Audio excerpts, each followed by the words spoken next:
Zero. Okay? Grossly unfair to him. I don't want to sound like Donald Trump, but it's hard for me to believe that someone doesn't recognize his greatness. It's hard for me to believe. This guy does everything. He's like a Swiss Army knife. Okay, he does everything, and he's competitive as hell. And frankly, I wish people would leave him alone. Jared, you played with Will. Do you think that maybe because people see how big and strong and fast he is, kind of like Will, they think it's maybe easier than it is to do the kind of stuff he's done, like you said, to get here 6 straight times?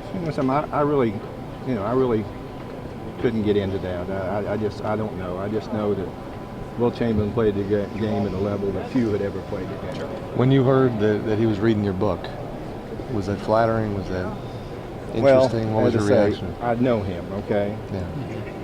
It is flattering. And he knows that I like him, okay? He knows that. And he knows I admire the way he plays. You were talking about the year you won the finals MVP and it was miserable and it was devastating to lose. How do you feel about your finals record? I'm sorry? How do you feel about your finals record? Is that something that bothers you? Sure it bothers me. Sure it bothers me. Even today it bothers me. No fun to get there that many times and not to get the results you want, regardless of how you play. In the playoffs, the best players are supposed to play better. I did. It made no difference. We weren't good enough, obviously. John Brody once said to me, "Don't blame an individual in a team game." And you know this. There's so many, you're surrounded by so many people. So to say a guy's a winner or a loser, particularly a loser, is a little unfair in that regard, isn't it? People would get to this point in time to be praised for what they've done.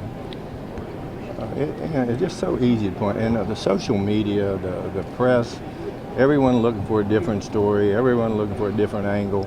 That's something I did not have to put up with. And I will tell you today, I would not have any kind of social account. I would not. My conversations with you in person, I would never put anything. That's going to be there forever.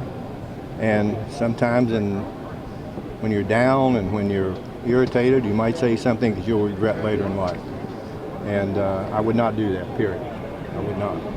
Have any of your successes through the years, specifically helping build teams and overseeing championship teams, has any of that lessened the sting that you feel about your finals record as a player? Does it still feel the same today as it did? Listen, I don't really want to talk about my final record is what it is, okay? The only thing I care about is winning. And I've been fortunate enough to be involved with franchises that have done a lot of winning. And it's a thrill to be involved, and particularly at this point in my life, that they thought I had something that maybe I can contribute to them. When people view you a certain way, it's flattering.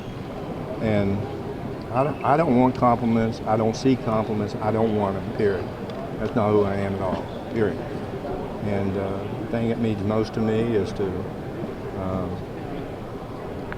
try to come along and do what they ask me to do. And if I can make a contribution, they ask me questions, I'm going to give them a response. But otherwise, I'm just part of a group here that I love to be around. A lot of great people here, and it's fun to be around young people. They help keep you young, trust me.